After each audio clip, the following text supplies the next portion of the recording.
Gujarat police ભરતી board દ્વારા લોકરક્ષક કેડરની ભરતી પ્રક્રિયા અંતર્ગત આજે વડોદરા શહેર સહિત રાજ્યભરના વિવિધ પરીક્ષા કેન્દ્રો પર લેખિત પરીક્ષાનું ચુસ્ત બંદોબસ્ત વચ્ચે આયોજન કરવામાં આવ્યું। વડોદરાના કેન્દ્રો પર વહેલી સવારથી જ મોટી સંખ્યામાં ઉત્સાહી પરીક્ષાર્થીઓ પરીક્ષા આપવા માટે ઉમટી પડ્યા હતા। રાજ્યભરમાં પોલીસ દળમાં જોડાવા ઉત્સુક લાખો યુવાનો આજનો દિવસ અત્યંત મહત્વપૂર્ણ અને નિર્ણાયક સાબિત થશે।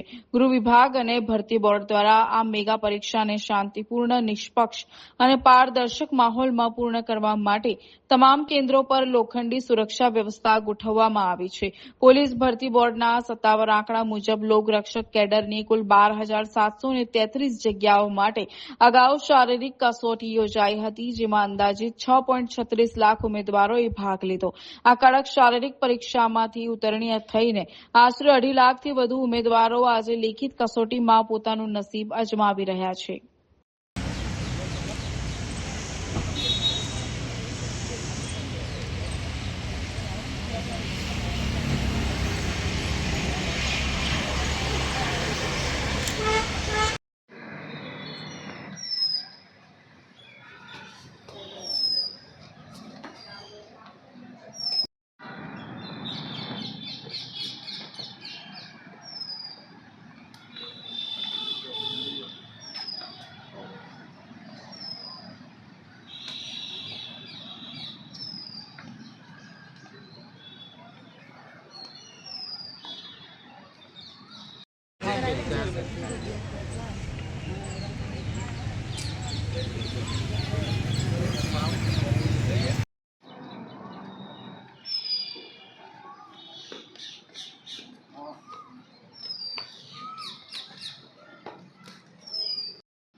આજે એલેમ્બિક વિદ્યાલય કેન્દ્ર ખાતે LRDની લેખિત પરીક્ષા છે।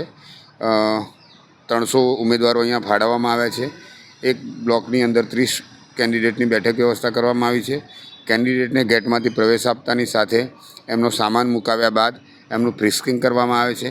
ફ્રિસ્કિંગ અને મેટલ ડિટેક્ટર દ્વારા ચકાસણી કર્યા બાદ કેન્ડિડેટને બાયોમેટ્રિક્સ માટે મોકલવામાં આવે છે, બાયોમેટ્રિક્સ થયા બાદ કેન્ડિડેટના હોલ ટિકિટ ઉપર વેરીફાઈડનો સિક્કો વાગે છે અને ત્યાર પછી કેન્ડિડેટ પોતાના બેઠક વ્યવસ્થાના બેન્ચીસ ઉપર જાય છે અને ત્યાં પરીક્ષા આપવા માટે પહોંચે છે. મહેનત તો સારી કરી છે અમે. આમનું આયોજન પણ સારું હોય છે, બાકી વાંધો નથી આવતો.